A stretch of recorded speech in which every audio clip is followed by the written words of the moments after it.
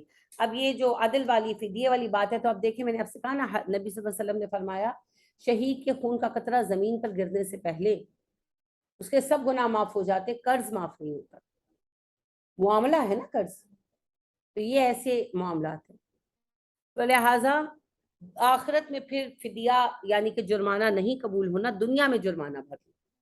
اگر کسی کا کوئی نقصان ہو گیا، کسی کے ساتھ کوئی زیادتی ہوگی، دنیا میں دے دلا کر منا لو اگلے کو، ہمارے 4 پیسے زیادہ نکلتے ہیں اگلے کے ہم پہ نہ نکلتے ہیں۔ ولا تنفعها شفاعت اور نہ ہی اسے نفع دے گی کوئی سفارش۔ کیا مطلب ہے؟ جو ہم نے بنایا ہے کہ شفاعت ہوگی، شفاعت تو ہوگی مگر شفاعت کے لائق بھی تو ہونا چاہیے۔ اچھا چلے آپ ہوں ایک آپ کی دوستی ہے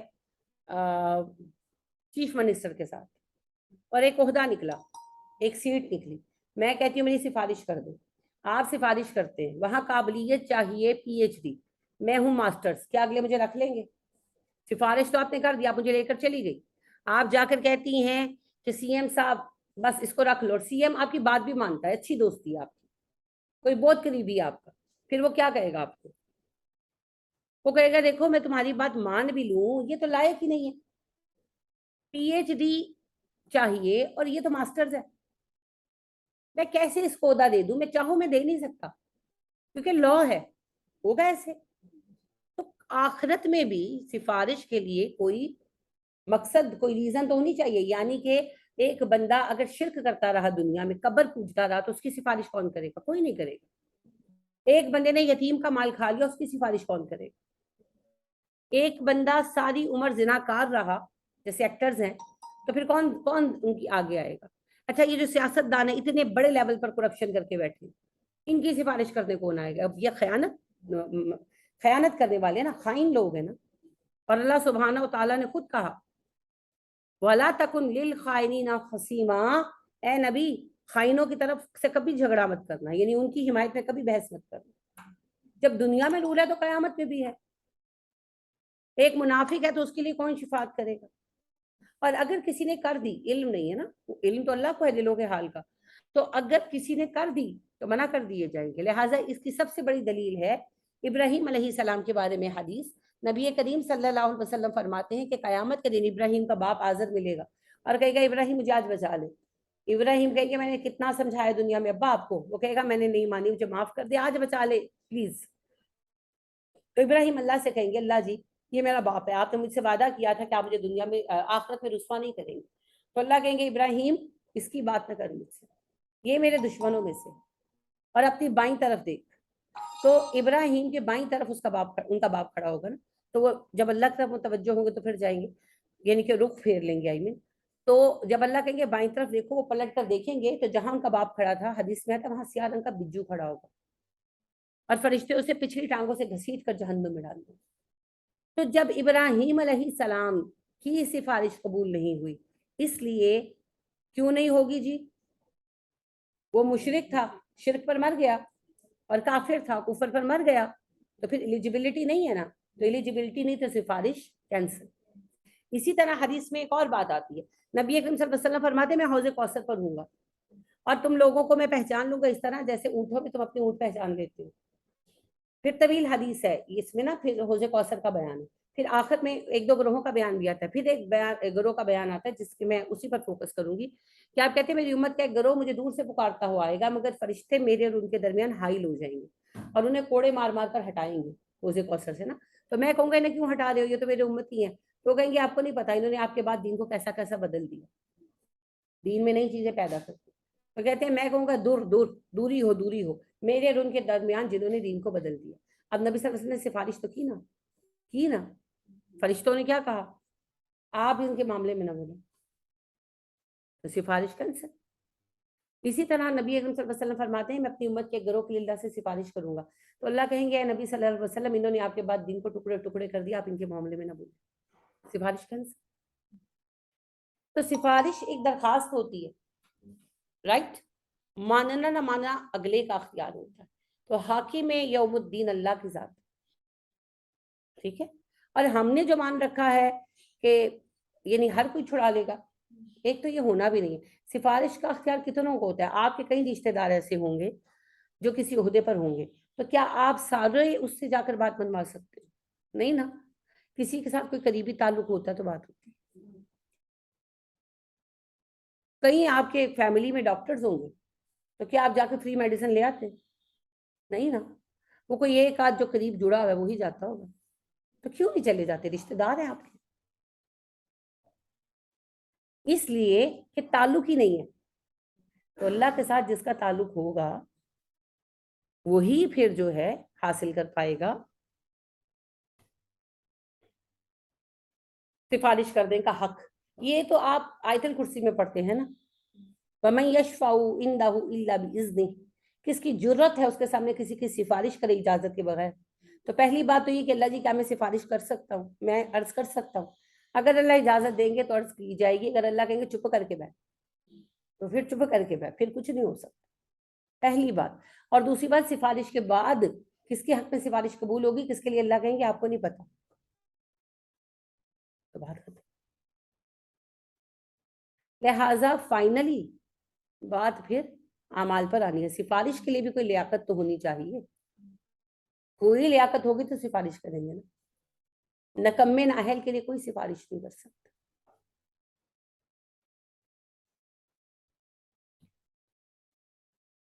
وَلَا هُمْ يُنصَرُونَ, نہ وہ مدد دیے جائیں گے. یعنی کہ کوئی ان کی مدد کرنے کے لیے بھی آگے نہیں آئے گا. کیوں نہیں آئے گا؟